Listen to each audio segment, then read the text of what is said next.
है, हिंदुस्तान को बचाना है तो नफरत को मिटाना है, और हिंदुस्तान को अगर जलाना है तो मर्जी आपकी है। आप जलिए, आप जलाइए, ये काम आपका है, लेकिन हम वारसियों का काम है हिंदुस्तान को बचाने का और खुद बच करके माहौल को कायम करने का।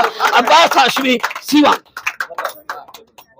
कि धर्म क्या चीज है, ईमान किसे कहते हैं, हिंदू कौन, मुसलमान किसे कहते हैं, छोड़िए आज गले से मिलके ये तो बताएं कि इंसान किसे कहते हैं। मौजूदा हिंदुस्तान में, मौजूदा हिंदुस्तान का मौजूदा हालात ये हमें संदेश दे रहा है कि नफरत के दीवार को खत्म करके मोहब्बत के एक ऐसा महल बनाया जाए जिस महल में हिंदू से ह भी लिखे जाए और मुस्लिम से म भी लिखे जाए, और दोनों को जब जोड़ दिया जाए तो हम हो जाए, जिससे हमारा हिंदुस्तान मजबूत हो जाए। और इसी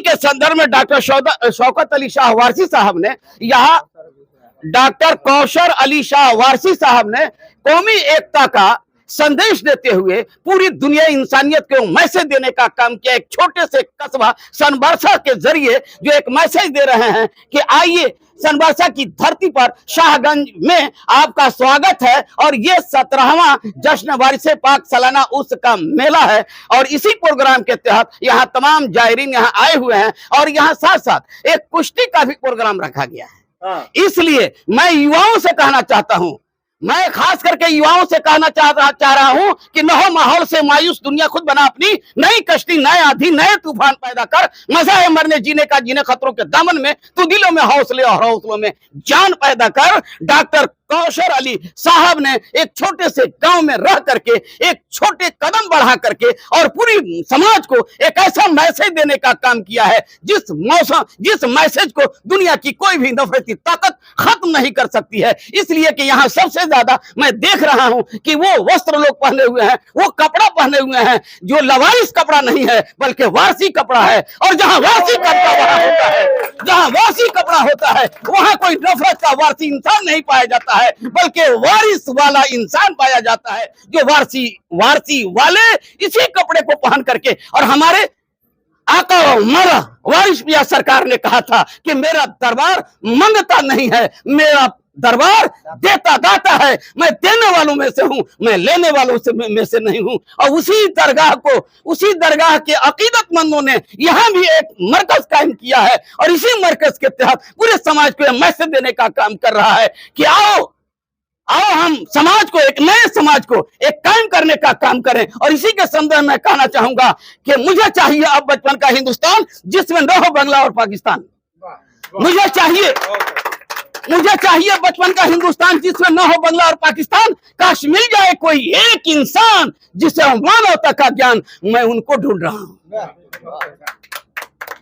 मुझे चाहिए बचपन का हिंदुस्तान जिसमें न हो नफरत का कोई एक इंसान। मुझे चाहिए बचपन का हिंदुस्तान जिसमें न हो बांग्ला और पाकिस्तान।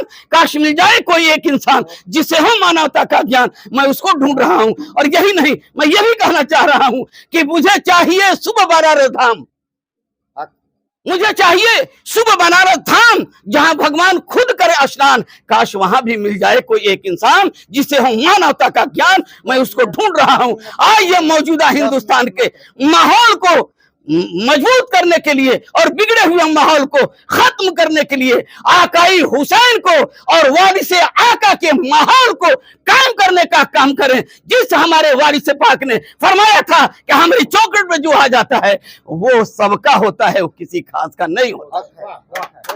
जो हुसैन का होता है वो किसी एक का नहीं होता है, जो हुसैन का होता है वो किसी एक का नहीं होता है, जो हुसैनी होता है और वो सबका होता है। मैं बताना चाहूंगा इस उर्स पाक के माध्यम से, आप हजरत के माध्यम से मैं बताना चाहता हूं कि मेरे रसूल पाक ने ऐलान किया था अरब की सरजमी पे कि मुझे हिंदुस्तान से ठंडी हवा आ रही है, मुझे हिंदुस्तान से ठंडी हवा आ रही है। उन नफरती लोगों को मैं मैसेज देना चाह रहा हूं कि अरब की सरजमी से रसूल पाक ने अगर हिंदुस्तान से ठंडी हवा आ रही है, क्यों कहा था? पता यह चलता है कि मेरे रसूल पाक ने वतन को मजबूत करने के लिए अरबी में एक सेंटेंस पढ़ा था और पूरी दुनिया इंसानियत को मैसेज दिया था। कहा था मेरे रसूल पाक ने कि हुब्बुल वतन अलल ईमान, हुब्बुल वतन अलल ईमान, जिसका मतलब होता है वतन की मोहब्बत ईमान में शामिल है। अगर हम इस धरती पे पैदा हुए हैं, अगर हम इस धरती पे जन्म लिए हैं, यहाँ खा रहे हैं, पी रहे हैं, आबो हवा लेकर के जिंदगी गुजार रहे हैं, तो हम क्या अपने मुल्क से मोहब्बत करनी चाहिए।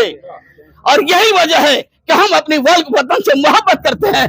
जब हमारे आबाओ अजदाद हिंदुस्तान को जब हमारे आबाओ अजदाद को हिंदुस्तान से पाकिस्तान जाने की बात कही गई थी, तो हम उन पूर्वजों के, उन सपूत पूर्वजों के संतान है, जिन सपूत पूर्वजों ने इस्लामिक कंट्री को ठुकरा करके हिंदुस्तानी कंट्री को सिरे से लगा करके ऐलान किया था कि न हम खुदा की घर को छोड़ने वाले हैं, न हम अपनी माँ की कब्र को छोड़ने वाले हैं, और न हम वारिस पाक को छोड़ने वाले हैं।